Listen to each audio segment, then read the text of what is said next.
নমস্কাৰ মুকালমুৰ আৰক্ষীৰ গৰু চুৰি কাৰ্যৰ ব্যৱহৃত বিলাসী বাহন জব্দ দিনক দিনে ন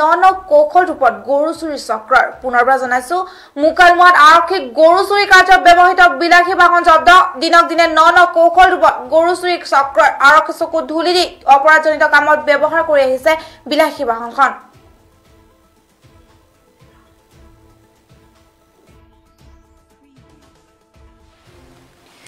দীৰ্ঘদিনে মুকালমুৱা আৰক্ষীৰ মূৰত কামুৰণি হৈ থকা গৰু চুৰি কাৰ্যক ব্যৱহৃত বিলাসী বাহন জব্দ কৰে আৰক্ষীয়ে মুকালমুৱা আৰক্ষী থানাৰ ভাৰপ্ৰাপ্ত আৰক্ষী বিষয়া যুগল কিশোৰ কলিতা আৰু ASI মকসদ আলীৰ নেতৃত্বত জব্দ কৰে AS07Q1171 নম্বৰৰ টাটা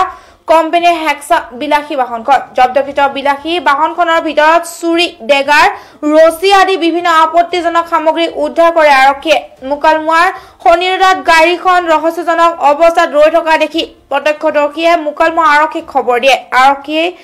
যোৱা সম্ভেদ পাই শনিৰদাৰ পৰা পলায়ন কৰি মুকালমুৱা আদাবাৰীত বাহনখন এৰি পলায়ন কৰে দুৰ্বৃত্তৰ দলটোৱে বাহনখনৰ স্বত্বাধিকাৰী লখিমপুৰৰ বুলি জানিব পৰা গৈছে উল্লেখযোগ্য যে পূৰ্বতে কেইবাটা গৰু চুৰত কৰায়ত্ব কৰি জেল হাজতলৈ প্ৰেৰণ কৰিছিল মুকালমুৱা আৰক্ষীয়ে আৰু দুদৰ্শক গৰু চুৰ বক্কৰ আলী কুৰুবৰীৰ আৰু ঘুগাৰ জেহৰুল উৰ্ফে শুক্লে জব্দকৃত বাহনখন ব্যৱহাৰ কৰিছিল দীৰ্ঘদিনে এটা দুষ্ট চক্ৰই গৰু চুৰিকে ধৰি বিভিন্ন দুষ্কাৰ্য চলাই আছিল বুলি মুকালমুৱা আৰক্ষীয়ে জানিব দিয়ে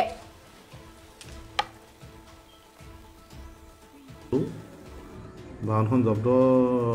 কৰোঁতে আমি গোপনীয়ভাৱে গম পাওঁ যে AS07Q1171 হেক্সা গাড়ী